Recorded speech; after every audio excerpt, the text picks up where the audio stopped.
androany miaraka eto manantena ako fa nafinaritra ny fankalazana ny fitsanganan'ny Tompo Jesosy Kristy tamaty omaly ary fantatritsika fa zany dia tena ivy ny finoana kristiana satria raha tsy misy ny fitsanganana amin'ny maty dia tsy misy ny finoana foana ny finoantsika. Ka raha nomboka n'ity herinandro ity ako dia alohan'ny iresahantsika mihoatra bebetsaka kokoa momba n'izany fitsanganan'i Jesosy tamaty sy ny nataony tao aorianany nitsanganany tamaty zany dia misy fanontaniana anankiroa izay matetika apetraka ary napetraka sasany taminareo ihany koa izay tiako hovaliana mikasika an'ilay hoe inona ny tranga teo anelanelan'ny zoma sy alahady. Ny voalohany aloha dia tena zoma marina ve aloha nahafatesan'i Jesosy. Ahoana mahatelo andro an'izany hoe zoma hariva izy ny maty dia lahady maraina izy no nitsangana tamin'ny maty ka hoe tena andro zoma marina ve nanomboanan'i Jesosy Kristy teo amin'ny hazo fijaliana. Ary ny fanontaniana faharoa matetika apetraka ihany koa dia hoe taiza Jesosy mandritra n'ireo izay iny fotoana iny dia taiza moa izy. Ka enga nefa vonanareo fa bebetsaka ny zavatra andeha horesahantsika androany dia amaly an'ireo fanontaniana roa ireo fotsiny aza. Ny voalohany aloha dia mikasika an'ilay hoe tamin'ny roviana moa Jesosy no nomboana teo amin'ny hazo fijaliana.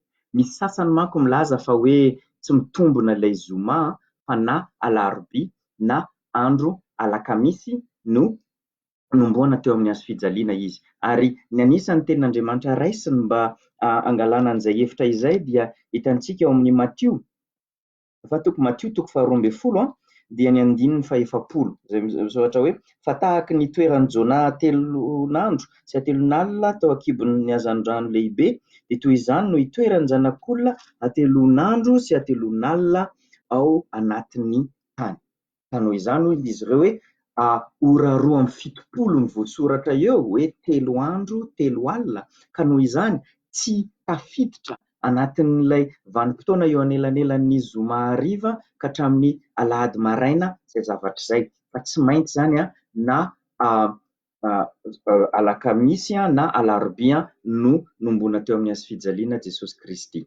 Ny zavatra tsara fantatra aloha dia io teny io le hoe atelon'alina atelon'andro dia ao Matio ihany no voasoratra io zavatra io, fa ny matetika ny ampiasain'ny ireo mpanoratra amin'ny filazantsara dia hoe tamin'ny andro fahatelo amin'ny Marka 9, amin'ny Jona 5 raha miresaka Jesosy ny amin'ny hitsanganany amin'ny maty dia miresaka foana izy hoe ho ataony zany hitranga zany amin'ny andro fahatelo.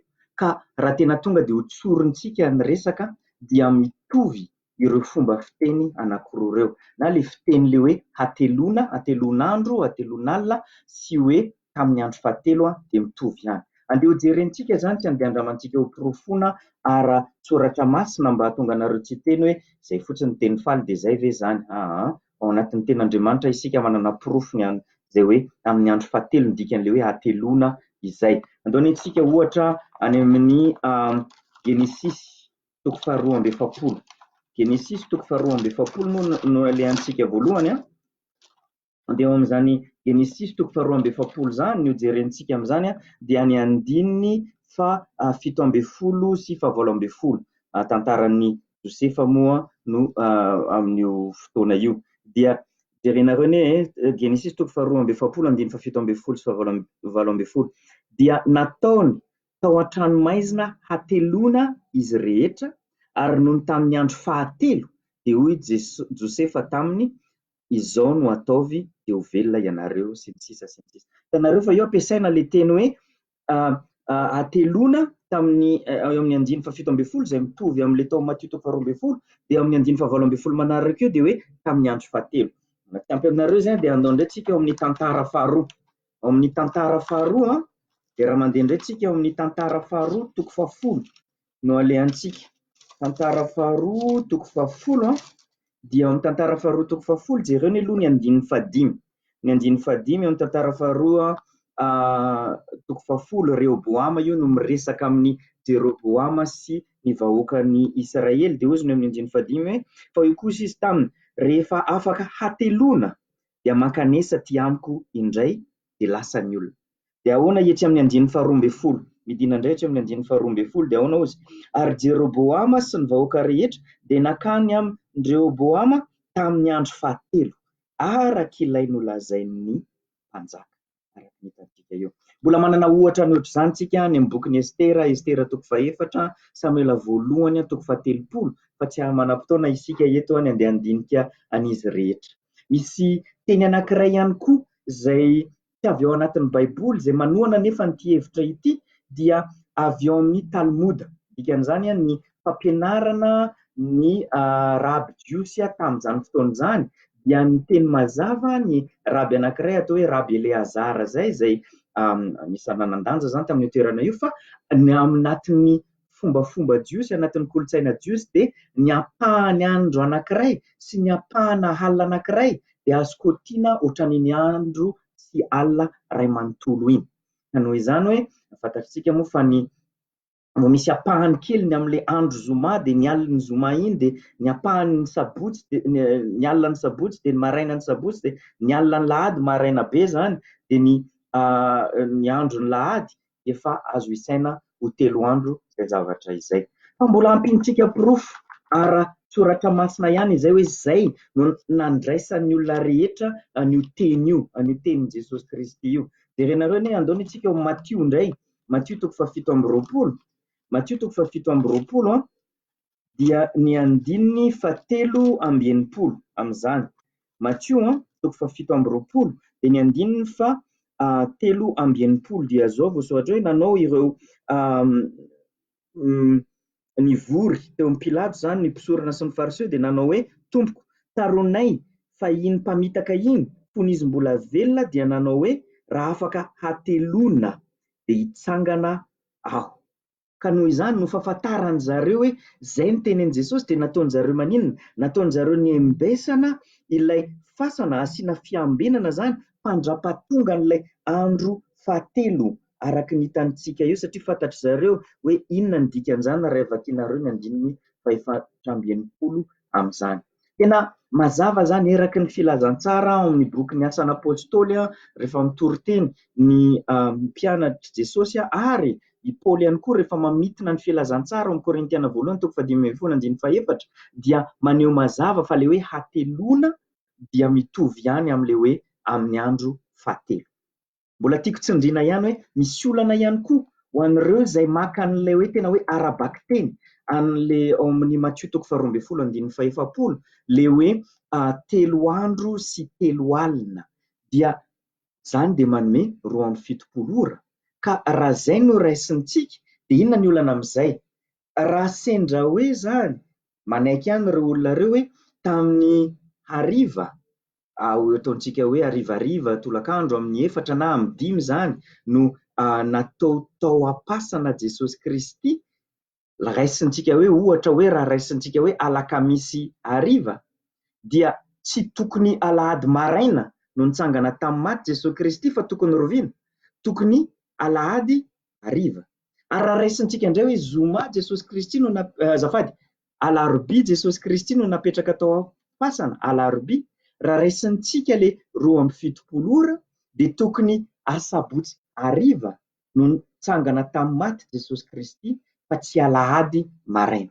Kanefa ny mazava be ny ao anatin'ny tenin'Andriamanitra fa alahady vao maraina no nitsangana tamin'ny maty Jesosy Kristy.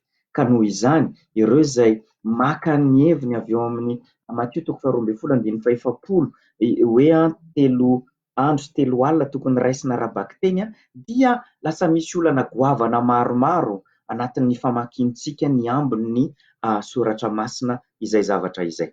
Fa andaony izany ho fitiantsika hoe inona zany tena nitranga dia avy eo amin'ny Lioka nanaovantsika an'izany.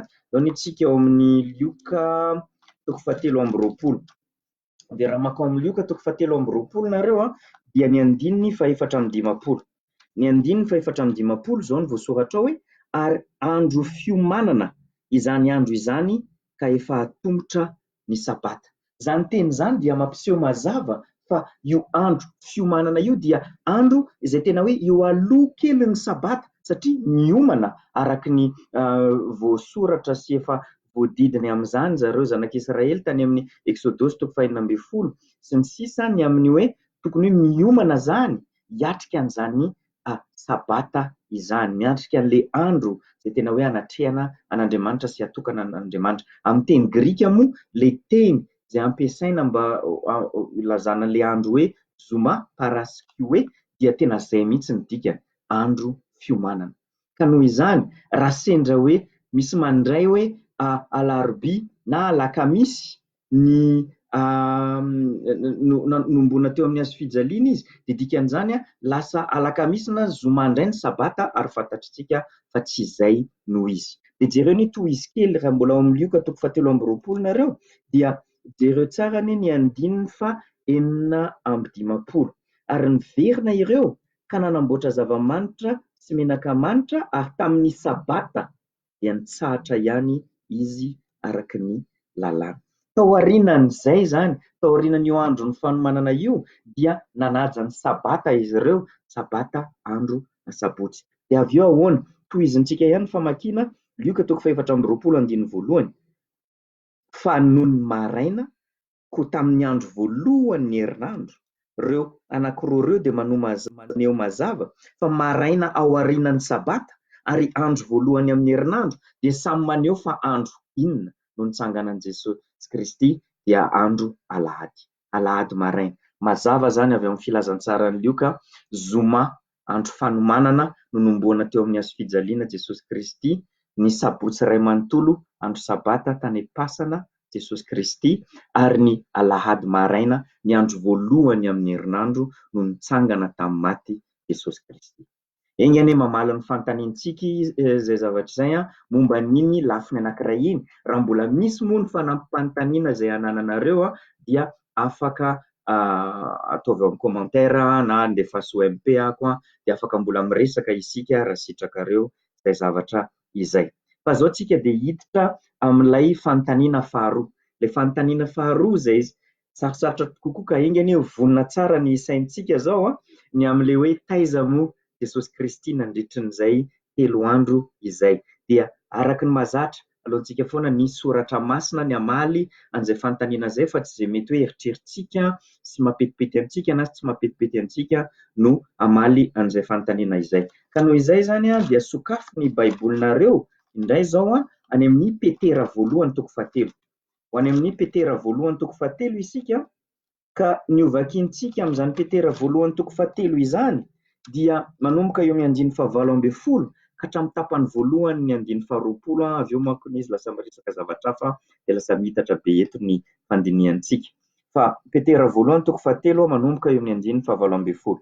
Fa Kristy koa aza efa nijaly indray mandeha noho ny ota, ny marina hamonjy ny tsy marina, mba hitondra antsika ho amin'Andriamanitra, ka novonoina tamin'ny nofo, fa novelomina tamin'ny fanahy izay nandehanany sy nitoriany teny tamin'ireo fanahy tao an-trano maizina, dia izay nanaiky fahiny fony ny andro ny faharopon'Andriamanitra tamin'ny andro Noa, raha mbola namboarina ny samby fiara. Dia ajanoko hatreo ny famakiana ny teny iny, satria ilay 9:20 moa ny tena eo anivon'ilay zavatra resahantsika eto. Fa eto hitanareo amin'ny farany 9:20 dia miteny izy hoe novelomina tamin'ny fanahy Jesosy Kristy. Tsy miresaka momba ny fanahy masina izy eto, fa eto izy mampita ny nofony Jesosy Kristy sy ny fanahiny.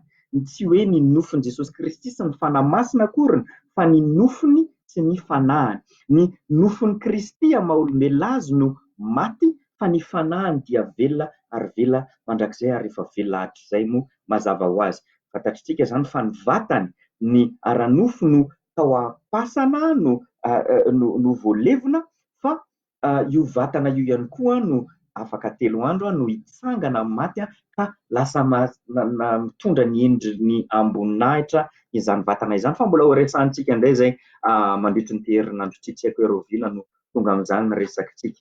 Fa zay zany hitantsika eto fa ny vatany Jesosy Kristy dia tao am-pasana mazava ho azy, fa ny fanahiny dia izay efa nisaraka tamin'ny vatany. Raha tadidinareo, raha vakianareo tsara ny any amin'ny Matthieu 7:7-20, dia ny fanahiny dia tany amin'ny toeran-kafa nandritry n'io 3 andro io. Ny teny izay tenen'i Jesosy Kristy ty amin'ilay jiolahy ao amin'ny Lioka 7:20-7:20 dia miteny amintsika mazava aloha hoe taiza Jesosy Kristy fa hoe tany paradisa satria ozy ny tamin'ilay Dieu hoe ahoana androany dia androany any dia hiaraka amiko aiza ozy ianao any paradisa. Ka ny fanahin Jesosy zany dia niakatra tany paradisa tany an-danitra zany, ataontsika an'izay ny anarany. Fa raha eto tamin'ilay vakintsika tato amin'ny Petera voalohany toko fahatelo teto dia nisy fotoana nandritry ny vanim-potoana teo anelanelan'ny nametrahana azy tao am-pasana sy nitsanganany tamin'ny maty dia nisy fotoana izay nanaovany fanambarana. Nisy fanambarana izay nataony tamina fanahy. Ianao aloha vakintsika tsara ny zavatra voasoratra eto dia jereo ny 7:20 dia hoe tamin'ny fanahiny izy izay nandehanany sy nitoriany teny. Io teny hoe nitoriany teny io le teny hoe keroso, fanambarana io no resahana amin'io. Tsy mitovy any amin'le hoe fitoriana filazantsara zay evangelizo amin'ny teny fototra izany, fa eto izy dia manao fanambarana. Io karazana fanambarana io dia ohatran'ilay fanambarana izay ataon'ilay mpitondra hafatra izay alefan'ny mpanjaka na ny manam-pahefana mba handeha eraky ny fanjakany hanao fanambarana ankapobeny na hoe ihany koa andeha hilaza amin'ny olona rehetra momba ny fandresena izay azona mpanjaka anankiray ohatra tany amina toerana anankiray. Azafady. Ka noho izany eto Kristy dia nanao fanambarana tamin'ny fomba manetriketrika ny fandreseny tamin'ny fahavalony.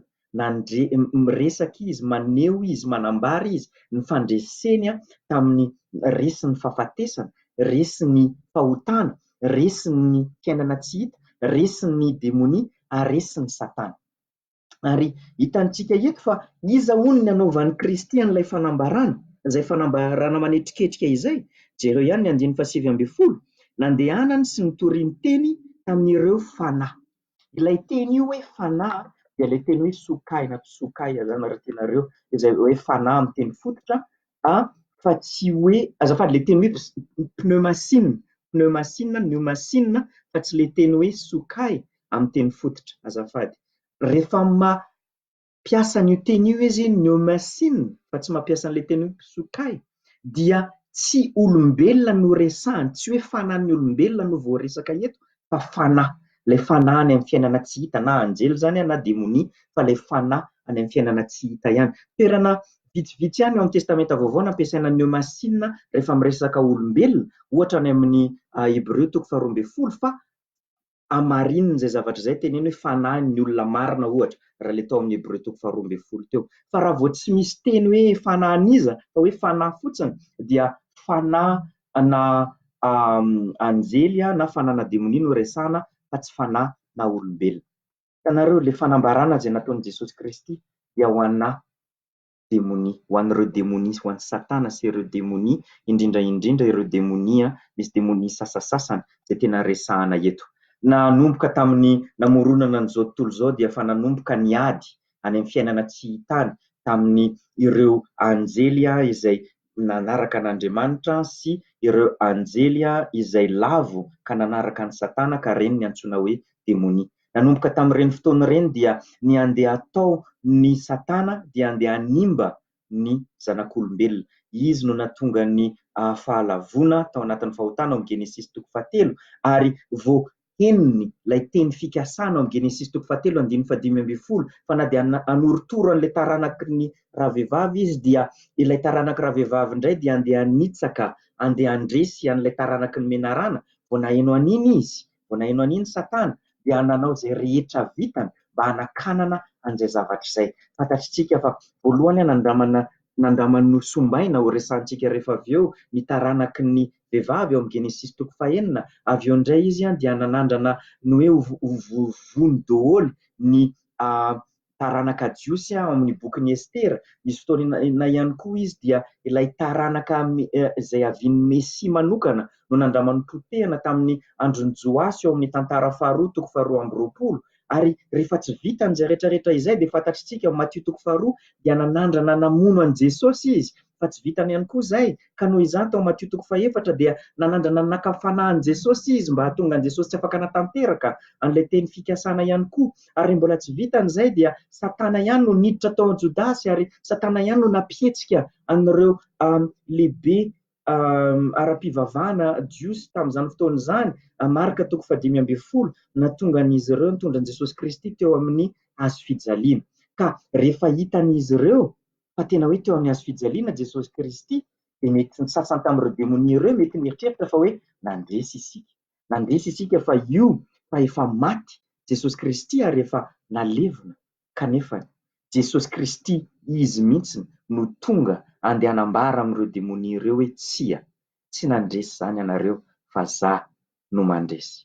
Ka taiza ary no misy an'ireo demonia ireo. Ny zavatra tiako atao mazava tsara eto dia tsy misy miteny mihitsy ao anatin'ny tenin'Andriamanitra hoe nandeha tany amin'ny elo, nandeha tany amin'ny farihy rehetrafo, nandeha tany amin'ny elo i Jesosy Kristy. Izay zavatra izay dia tsy ara-baiboly satria tsy misy antony tokony andehanan' Jesosy Kristy any amin'ny elo, ny voalohany indrindra. Faharoa, ny olona izay any amin'ny elo dia fantatritsika fa toerana izay efa tsy afaka hiverenana intsony ny toerana makany, ka tsy nanambara famonjena, tsy nitory filazantsara tamin'ny olona any amin'ny elo any Jesosy Kristy fa ho an'ireny izay efa nandritry ny fiainany dia efa fahaverezana mandrakizay, tsy fisaziana no miandro azy. Ny fiainana tsy hita moa misy teny ankabe ampiasaina, ohatra any amin'ny Asan'ny Apôstôly 2:1 izay, dia ny teny ampiasaina ao dia ilay teny hoe Asan'ny Apôstôly 2:1 dia hoe any amin'ny fiainana tsy hita na hoe Hadesy. Io Hadesy io dia arak'izay hoe fiainana tsy hita dia miresaka momba ny tontolo rehetra n'izany fiainana tsy hita izany, hoe ny toerany maty izany. Izany dia manambara fa tena hoe maty tokoa Jesosy Kristy. Io le tany amin'ny testamenta taloha no antsoina hoe Sehola. Ka ny Sehola toerana izay sady misy ny fanahan'ireo maty ka olo-marina. Dia renareo ny any amin'ny Genesis 7:30 ohatra miteny fa hoe Jakoba mananteny nandeha any Sehola, ary Samuela ihany koa any amin'ny Samuela 1:20 dia hoe any no misy azy. Fa any ihany koa no misy ny ratsy fanahy. Sehola izany amin'ny testamenta taloha, Hadesy amin'ny testamenta vaovao, tany toerana izy io izay mizara anankiroa mazava izay tsy mifangaro araka ny ao amin'ny Lioka 4:40. Ary ny zavatra hitantsika ihany koa amin'ny soratra masina hafa dia Efesiana 4:4 ohatra, 1:9 ka hatramin'ny 10, dia misy ho an'ireo izay amin'ilay hoe ireo izay olo-marina ao amin'ny Sehola sy ao amin'ny Hadesy, dia misy fotoana izay angalany Jesosy Kristy azy ireo avy ao ka entiny any paradisa miaraka aminy mandrakizay. Fa ireo kosa izay ratsy fanahy ao Hadesy sy ao Sehola dia ao zareo mpandra-pahatonga n'ilay fitsarana farany araka ny afaka vakianareo any amin'ny Apokalipsy 20:17 ka hatramin'ny 15. Fantatro fa nandeha somary aingana ako fa afaka mijerenareo milamina izay zavatra izay, fa tsy izay no tena votoatin'ny resahantsika eto, dia izay mahatonga anako somary nandeha aingakaingana kely. Miresaka miteny amintsika mazava ilay ao amin'ny Petera 1:7, ny 9:7, fa ireo fanahy ireo dia tao an-trano maizina folake, izay tena miresaka fotsiny tsy hoe migadra fa tena hoe toerana mihitsiny no resahana io, ohatran'ny karazana toerana io. Io toerana io dia nanantsony ny Apokalipsy io toerana io dia ilay hoe lavaka tsy hita nono. Hitanareo izany ohatra any amin'ny Apokalipsy 7. Apokalipsy 7 rehefa nanala ny fanalahidiny lavaka tsy hita nono ilay anjely dia Apokalipsy 7:1-2, ary nanokatra ny lavaka tsy hita nono izy dia nisetroka niakatra avy tany amin'ny lavaka tahaka ny setroka avy amin'ny lafaoro lehibe, ary tonga maizina ny masoandro sy ny habakabaka no nisetroka avy amin'ny lavaka. Tena ohatran'ny hoe lavaka lalina izay misy aizina matsiravina be, setroka matsiravina be ao anatin'io zavatra ohatran'ny karazana lafaoro manokana izany io toerana io. Ary impito izy io no voatonona ao anatin'ny bokin'ny Apokalipsy, dia isaky ny tononona izy io dia toerana izay hitazomana anazomana an-tranomaizina demoni sasatsasany. Ary ao amin'ny Apokalipsy 12 na inona moa ny fijery ntsika ny any amin'ny momban'ny hafaran'izao tontolo zao, fa ny ao amin'ny Apokalipsy 12 amin'ny 1 ka hatramin'ny 7 dia voateny mazava ao fa i Satana no andeha ho fatorana ao anatin'io lavaka tsy tanono io ka voagadra ao io zavatra io. I Satana azafady, ao anatin'io zavatra io i Satana. Andao ny antsika vetivetika ao amin'ny Petera faharoa. Petera faharoa 2:1-4 misy zavatra tiako ampiasainanareo vetivetika mbola momba n'io lavaka tsy tanono io. Petera faharoa 2:1-4. Fa raha tsy navelan'Andriamanitra ny anjely folo nanota fa noroahany ho any amin'ny elo noho ny natolony ho an'ny davaka maizina mba ho tehirizina ho amin'ny fitsarana. Mety moa nareo dia miteny io faly tsy tanao fa diso le zavatra teneninao angambany, fa misoratra mazava eo fa hoe nandeha nalefa ny noroahan'Andriamanitra ho any amin'ny elo. Mila mitandrina isika. Io teny izay ampiasaina io hoe nadika hoe elo, izay indraindray ilay manahirana amin'ilay asan'ny mpandika teny tsy mora mihitsiny, fa io teny io izay nadika hoe elo dia teny anankiray manokana izy io, teny izay avy any amin'ilay teny grika hoe Tartarosy. Ka inona ny ataon'ny Petera eto? Mampiasa teny izy avy any amin'ny angano grika. Le teny Tartarosy dia nalaina nindramina avy any amin'ny angano grika satria fantany fa raha io teny io ny ampiasaina dia mazava ho amin'ireo izay mamaky azy ny zavatra tiany tenenina. Inona moa no atao hoe Tartarosy tao anatin'ny angano grika izay fantatry ny olona tamin'izany vanim-potoana izany? Izany Tartarosy izany dia ny toerana izay anametrahana an'ireo mpanota farany ratsy indrindra, dia ireo izay tena hoe nanao zavatra ratsy manokana teo mason'ny Andriamanitra grika izany, ary tany no nalehan'izy ireo ary saziana izy ireo matoa alefa any.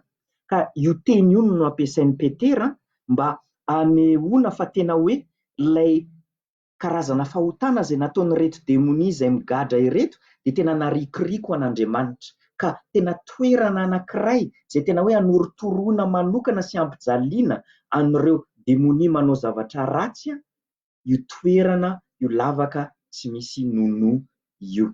Ao zareo mpandra-piandry an'ilay farimy rehetrafo any amin'ny Apokalipsy 12. Ka noho izany raha demoni izay tafiditra ao anatin'ny lavaka tsisy nono io dia tena demoni farany ratsy. Ary izay moa no tenenin'ny bokin'ny Joda. Bokin'ny Joda moa dia aoriana kely eo, Joda dia jerenareo ny 9 sy ny 7 izao ny voazavatra soratra ao. Ary ny anjely izay tsy nitana ny anjara fanapahany fa nandao ny fonenana dia voazony amin'ny fatorana mandrakizay ao amin'ny maizina ho amin'ny andro fitsarana lehibe. Maizina nantsonana azy eto.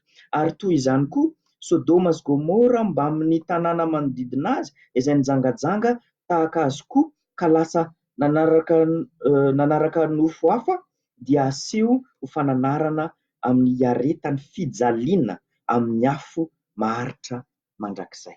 Hitantsika eto izany tahaka n'ireo olona tao amin'ny Sodoma sy Gomora ny Genesis 7:10 nanana firaisana ara-nofo tamina anjely, dia ireto fanahy ireto ihany koa izay migadra ao amin'io lavaka tsy misy nono ireo dia nanao zavatra ratsy. Jerenareo ny teneniny raha miverina antsika any amin'ny Petera 1:7 dia ireo dia efa tsy nanaiky fahiny tamin'ny andro Noa no resahana eo izany, dia ireo demoni izay nanandrana miaraka tamin'ny zanak'olombelona, ireo zanak'Andriamanitra miaraka amin'ny zanak'olombelona araka ny Genesis 9 fantatro fa samy hafa nandraisan'ny olona n'io Genesis 9 io. Fa omeko anareo ny fahitako hoe ara-baiboly izany sy mifandray amin'ity zavatra voaresaka atao amin'ny Petera 1:7 eto.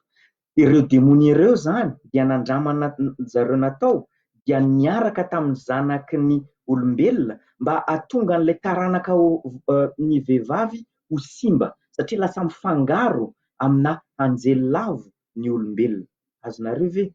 Dia noho izany, noho ny nanaovan'ny zareo an'izay zavatra izany, dia nogadrain'Andriamanitra tao amin'ny lavaka tsisy nono io. ary tena toerana izay atahorany démonie mafy mihitsy io raha tadidinareo tantarany amin'ny Lioka 4:9 dia ozy le démonie rehefa tonga teo anatrehan'i Jesosy hoe tena aza alefany zay, aza alefany amin'ny lavaka tsy misy nono zay, aza alefany amin'le maizina izahay fa alefaso amin'ny retsi-kisoa retsy. Fantatrareo le tantara. Ka noho izany misy ny démonie sasany izay efa nanomboka tany amin'ny Genesis 1 ka nahatonga n'ilay fahalovana tanteraka ka hatrany anatin'ny fon'ny olombelona, dia nisy ny démonie sasany efa nanomboka tamin'izany fotoana izany no nigadra tany izy ireo. Ary tany no nandehanan'i Jesosy, nandeha tao amin'io lavaka tsy misy nono io izy ka nanambara ny fandreseny. Tena maty Jesosy Kristy, nandeha tany amin'ny fiainana tsy hita ary nandeha naneho ny fandreseny an'izany fahafatesana izany. Nandeha niakatra tany paradisy izy ary ihany koa nandeha nanambara ny fandreseny tamin'ireo démonie izay migadra ao amin'ilay lavaka tsisy nono. Tsy haiko loha raha araka nitsika izay, tsy haiko raha mazavazava kokoa ho antsika hoe taiza moa Jesosy Kristy nandritran'izay fotoana izay, aingany mbola maharaka tsara isika rehetra, fa misy zavatra anankiray anatin'izany rehetrarehetra izany izay tiako hoe tsaroantsika rehetra dia nandresy Jesosy Kristy. Izay ny zavatra lehibe indrindra izay tokony tadidintsika ao anatin'izay rehetra izay.